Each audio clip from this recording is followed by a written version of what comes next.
Bonjour les amis, j'espère que vous allez bien. Moi, je suis super content de vous retrouver. Vous vous rendez compte, saison 3 déjà.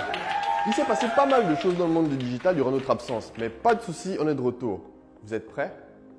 Here we go! En ce moment, au Gabon, on assiste à la révolution des applications dans le secteur des transports. Abana, Papa Taxi, Webcar, au grand bonheur des usagers. Mais pourquoi cette ubérisation du secteur du transport intéresse autant les entrepreneurs du secteur tech au Gabon? Jérémy, tu as une réponse? Merci Emric. D'une part, à cause des nouvelles habitudes de vie que nous impose le Covid, mais surtout parce que le Gabon est un hub numérique, par son marché, par ses infrastructures et par ses usages. Le marché.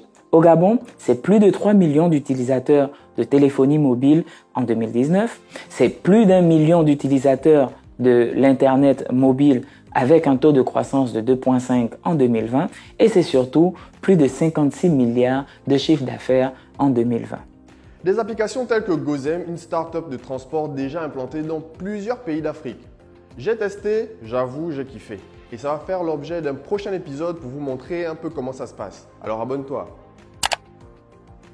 Vous l'avez deviné, Move Africa Gabon Télécom, leader des télécoms au Gabon, est devenu le sponsor officiel de Let's Go Digital.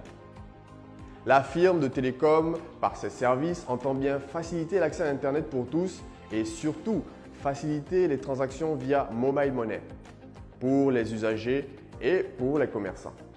C'est dans ce but qu'ils ont mis en place un système de paiement sans contact, Pay Express NFC.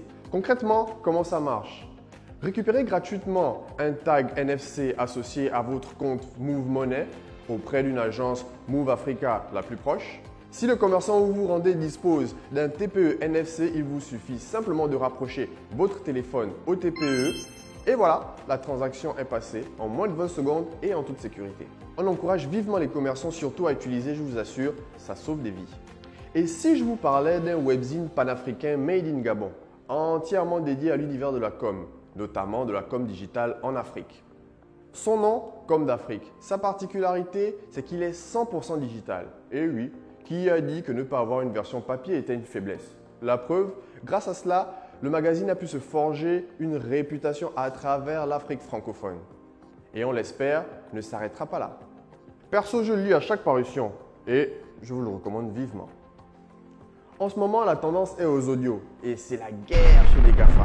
Après l'explosion de l'application Clubhouse, très vite suivie par le lancement des Spaces par Jack Dorsey, une sorte de live uniquement en audio, c'est au tour de Mark Zuckerberg de se lancer dans les audios en affichant sa volonté d'en faire son contenu phare.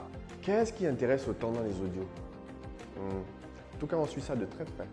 On ne peut pas finir cet épisode de Let's Go Digital sans vous parler de la dernière keynote d'Apple qui a encore annoncé des produits de fou, comme un iPhone 12 violet, rien que ça, et le nouvel iMac et des AirTags. Mais cette fois-ci avec des prix un peu plus accessibles. Est-ce que c'est à cause de la crise de la Covid-19? Quoi qu'il en soit, dis-nous en commentaire lequel de ces produits t'intéresse autant et pourquoi. En tout cas, nous sommes de retour pour une saison 3 qui sera...